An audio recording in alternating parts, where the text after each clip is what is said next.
सुबह तक पाकिस्तानी सेना केवल एलओसी पर सीज फायर उल्लंघन कर रही थी, लेकिन कल देर रात पाकिस्तानी सेना ने अंतर्राष्ट्रीय सीमा, भारत पाकिस्तान की अंतर्राष्ट्रीय सीमा पर भी सीज फायर का उल्लंघन किया। आपको बता दें कि टाइम्स ऑफ नवभारत की टीम इस वक्त प्रगवाल सेक्टर में मौजूद है, जो इंटरनेशनल बॉर्डर के समीप है, और यहीं पर कल सीज फायर का उल्लंघन किया गया। आपको बता दें कि पाकिस्तान की तरफ से गोलीबारी हुई जो लगभग 20 से 25 मिनट तक चली, और इसके अलावा भारतीय सेना ने भी पाकिस्तान सेना को मुंह तोड़ जवाब दिया है। लेकिन याद रखिए कि जब से पहलगाम में आतंकवादी हमला हुआ उसके बाद लगातार पाकिस्तानी सेना सीज फायर का उल्लंघन करती आ रही है। फिर चाहे वो पहले शुरुआत उसने छोटे सेक्टर से की, फिर बड़े सेक्टर्स, फिर एलओसी, फिर अखनूर, और अब भारत पाकिस्तान की अंतर्राष्ट्रीय सीमा पर भी सीज फायर का उल्लंघन किया। तस्वीरों के जरिए हम आपको एक बार बताते हैं कि यहाँ पर प्रगवाल सेक्टर में आप देखिए कि किस तरह से कुछ ही मीटर्स की दूरी पर आप जाएंगे तो भारत पाकिस्तान की सीमा है, उस तरफ पाकिस्तान है, और यहाँ पर प्रगवाल सेक्टर है जम्मू का। लेकिन सबसे बड़ी बात यह है कि यहाँ पर देखिए, जब सीज फायर का उल्लंघन अंतर्राष्ट्रीय सीमा पर होता है तब सबसे ज्यादा नुकसान यहाँ के रहवासियों को, यहाँ के सिविलियंस को होता है, क्योंकि इनके घर, इनके गांव यहीं पर बसे हुए हैं, इसलिए यहाँ पर इनको काफी समस्या का सामना करना पड़ता है। और जिस तरह से ये लगातार सीज फायर का उल्लंघन पाकिस्तान द्वारा किया जा रहा है, इसमें एक बात तो साफ है कि इसमें कोई लोकल कमांडर का हाथ नहीं है, इसमें ऊपर से पॉलिटिकल इन्वॉल्वमेंट है, जिसके कारण लगातार सीज फायर उल्लंघन पहलगाम आतंकवादी हमले के बाद लगातार यहां पर किया जा रहा है। हालांकि भारतीय सेना यहां पर लगातार पाकिस्तानी सेना को हर सीज फायर उल्लंघन में जवाब दे रही है।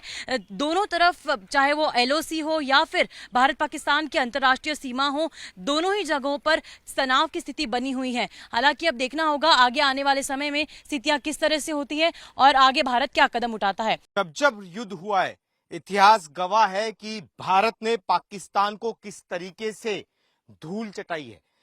देश के प्रधानमंत्री ने साफ कर दिया है कि उन्होंने सेनाओं को छूट दे दी है, तारीख उन्हें तय करनी है।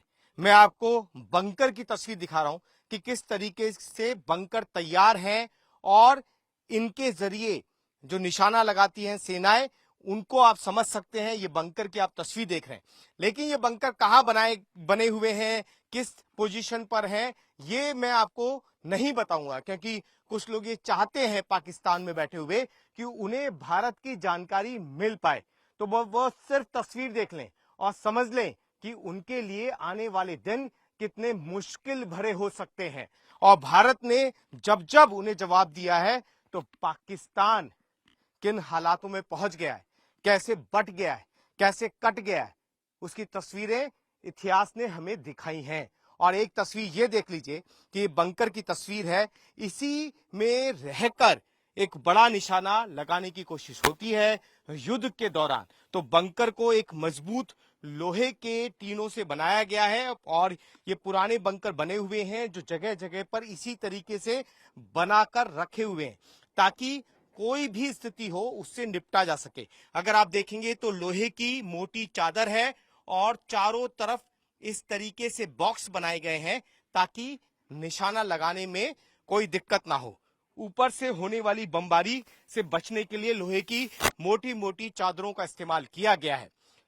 ये जो तस्वीर आप देख रहे हैं, ये बताने के लिए काफी है कि किस तरीके से युद्ध की रणनीति भारत तैयार करता है। और यही वजह है कि अब तक के इतिहास में पाकिस्तान को हमेशा मुंह की खानी पड़ी है। और सिर्फ ये एक बंकर नहीं है, अगर आप आगे चलेंगे तो और भी बंकर आपको नजर आएंगे। देखिए किस तरीके का माहौल है। सामने अगर आप देखेंगे तो एक और बंकर आपको यहाँ नजर आ जाएगा, और इन्हीं बंकरों का सहारा लेकर कोशिश की जाती है कि अपने दुश्मन को खत्म किया जा सके। भारत ने हमेशा रणनीति के साथ लड़ाई लड़ी है, और यही वजह है कि पाकिस्तान की जो गीदड़ भभकी है वो भारत पर नहीं चलती। भारत जब भी कोई कदम उठाता है इतनी मजबूती के साथ उठाता है कि उसे पता होता है कि उसे पाकिस्तान जैसे एक कायर देश से लड़ना है। पाकिस्तान हमेशा से पीठ पर वार करता है और भारत सामने से। और उसकी तस्वीर आप भी देख रहे हैं कि किस तरीके से ये रखा हुआ है। इसका एक नंबर भी लिखा हुआ है, लेकिन वो नंबर मैंने अपने हाथों से ढक दिया है, ये नंबर मैं आपको नहीं दिखाऊंगा, सिर्फ बंकर की तस्वीर दिखाऊंगा। ये बंकर कहां बने हुए हैं, किस हालात में है, ये नहीं दिखाएंगे। कोशिश यही है कि पाकिस्तान समझ ले कि गीदड़ भभकी से काम होने वाला नहीं है। जिस तरीके की कायराना हरकत उसने की है, उसका जवाब देने के लिए भारत पूरी तरीके से तैयार है।